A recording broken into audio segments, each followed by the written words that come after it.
And tonight, FoxNews.com has learned that an Israeli intelligence dossier alleges that at least 12 United Nations employees were part of the October 7th attacks on Israel. Now, according to this report, these were employees of the UN Agency for Palestinian Refugees. The UN says it has launched an investigation, and the U.S. and several other countries now have temporarily paused funding to this UN agency. Frankly, too little, too late. As recently as June, Biden gave this very same group $154 million on top of hundreds of millions of dollars, estimated to be about $750 to this group already. And by the way, Donald Trump in 2018, he cut funding specifically for this group. Biden had added it back. All this madness is because of him. We need to stop funding the UN, the WHO, the WEF, the Paris Accords, and put a stop to this destructive globalist movement. America pays all the bills. What, at the UN, where they're anti-American and anti-Semitic? How dumb does that make us as a country when we do stupid things like that? Here with reaction, Brooke Goldstein of the Lawfare Project. Congressman Ronny Jackson is with us. Good to see you both. Brooke, start with you.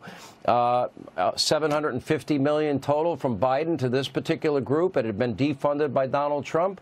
What did Donald Trump know that apparently Joe Biden didn't care about?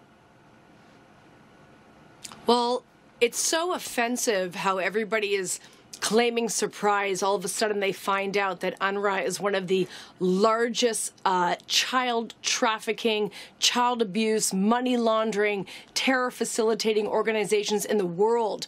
You know, my organization back in 2013 co-produced a documentary film that we aired to members of Congress, including John Kerry, which conclusively proved with first-hand documentary evidence how UNRWA collaborates with Hamas, how UNRWA allows Hamas to use its facilities for military training, how UNRWA hires teachers off the Hamas payroll, including rocket engineers, and how UNRWA facilitates the active recruitment of innocent Muslim children as child soldiers and human shields. We even sent to members of Congress in 2013 a direct translation of a textbook, an 8th grade textbook that read, and I quote, "Hearing weapons clash is pleasant to my ears, and the flow of blood gladdens my soul, as well as dead bodies thrown on the ground." And yet one of the first things that the Biden administration did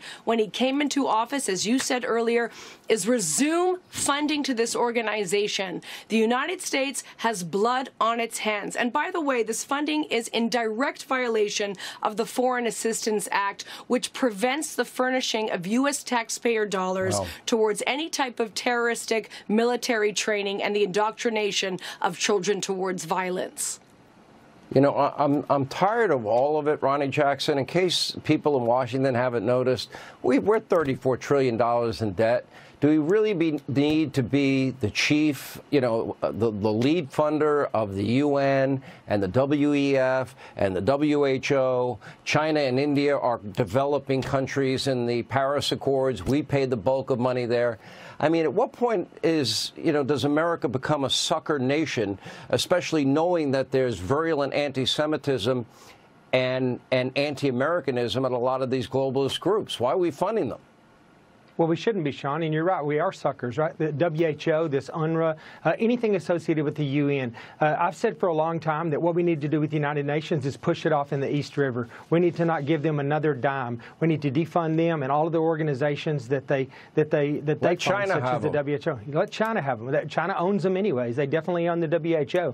And Brooke's exactly right.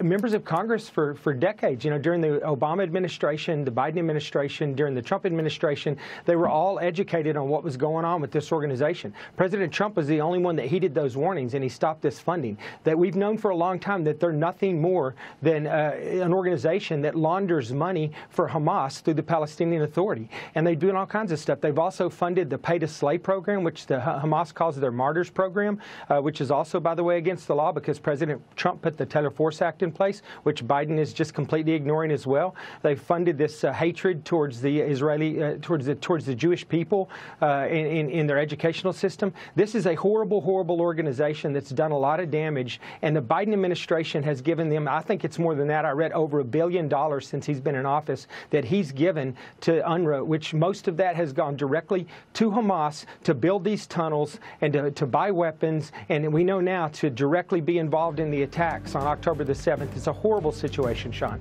We need to stop it immediately. And Brooke, maybe you have to go back and show your evidence to Congress once again, because clearly they need to get this message, because it didn't get through the first time. Sad. All right, thank you both. Brooke, we appreciate it. And Dr. Jackson, good to see you. Straight ahead tonight.